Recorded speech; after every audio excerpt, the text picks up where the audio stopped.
Hey everyone, welcome to solve problem. आज हम देखेंगे एनसीबी के बारे में। एनसीबी क्या है, वो कैसे काम करती है, उसका हेडक्वार्टर कहाँ पे है, ये सब चीजें हम जानेंगे।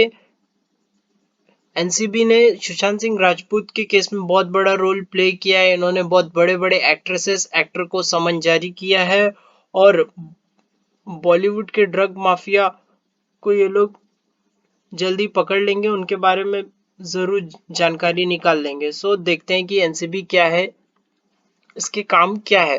सबसे पहले तो नारकोटिक्स कंट्रोल ब्यूरो, ये इसका फुल फॉर्म है। ये एक Indian federal law enforcement intelligence agency है। Law enforcement and intelligence agency है जो कि ministry of home affairs government of India के अधीन है। और मिनिस्ट्री ऑफ होम अफेयर्स यानी कि होम मिनिस्टर जो है अमित शाह अभी है, और उनके डिपार्टमेंट के अधीन है एनसीबी। ठीक है, तो ये एनसीबी का जो काम है वो कॉम्बैटिंग ड्रग्स ट्रैफिकिंग, यानी कि ड्रग की तस्करी के खिलाफ काम करना, ये एनसीबी का काम है। और जो भी चीजें इलीगल सब्सटेंसेस है, इसके भी खिलाफ काम करना, ये एनसीबी का काम है। जो इलीगल सब्सटेंसेस है, under the provisions of narcotic drugs and psychotropic substances act के तहत जो भी चीजें इलीगल है, उसके खिलाफ काम करना एनसीबी का काम है। ठीक है, देखते हैं कि इसकी एस्टैब्लिशमेंट कब हुई थी, क्यों हुई थी। सबसे पहले ये बना था on 17 March 1986 to enable the full implementation of narcotics drugs and psychotropic substances act. Narcotic drug and psychotropic substances act implement करने के लिए इसे एस्टेब्लिश किया गया था, जिसके तहत हम अपने ड्रग लॉ एनफोर्स करा सके, हम इलिसिट ट्रैफिकिंग यानी कि अवैध तस्करी बंद करा सके, इसके खिलाफ काम कर सके। इसके लिए एनसीबी को बनाया गया था ऑन 17 मार्च 1986। ठीक है, और इसका काम, एनसीबी का काम है कि ये इंडियन स्टेट गवर्नमेंट के साथ, अदर सेंट्रल डिपार्टमेंट के साथ इंडियन इंटरनेशनल ऑब्लिगेशंस, जो कि international and foreign drug law enforcement agencies के साथ मिलके इम्प्लीमेंट कर सके, सबके साथ कोऑर्डिनेट करके काम कर सके, ये इनका काम है। इनका डेफिनेटली काम ये है कि सबके साथ मिलके ड्रग ट्रैफिकिंग को रोके, इलिसिट ट्रैफिकिंग को रोके, ये इनका मेन काम है। देख लेते हैं इस ऑर्गेनाइजेशन के बारे में।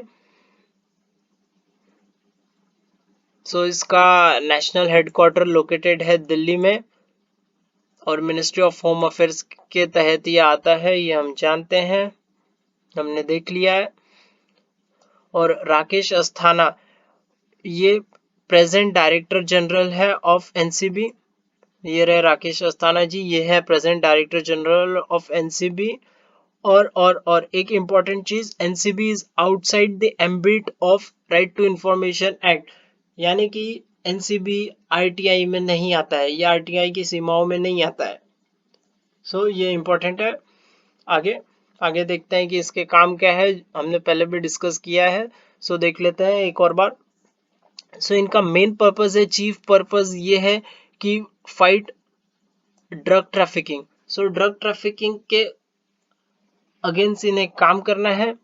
जो भी ड्रग ट्रैफिकिंग हो रही है उसके ड्रग ट्रैफिकिंग रोकना इनका मेन मोटिव है। और इन्हें कई तरह के एजेंसी जैसे कि custom and central exercise, CBI, central economic intelligence bureau, इन सभी के तहत मिलके काम करना है। और इनका एक और काम ये भी है कि जो भी India's drug law enforcement agency है, उनको ट्रेनिंग देना, उन्हें रिसोर्सेज प्रोवाइड करना ये भी एनसीबी का ही काम है। और इंडियन फ्रंटियर और smuggling activity related to drug trafficking, इस पे भी ध्यान रखती है एनसीबी। सो एनसीबी का मेन काम यही है कि ड्रग ट्रैफिकिंग रोकना है।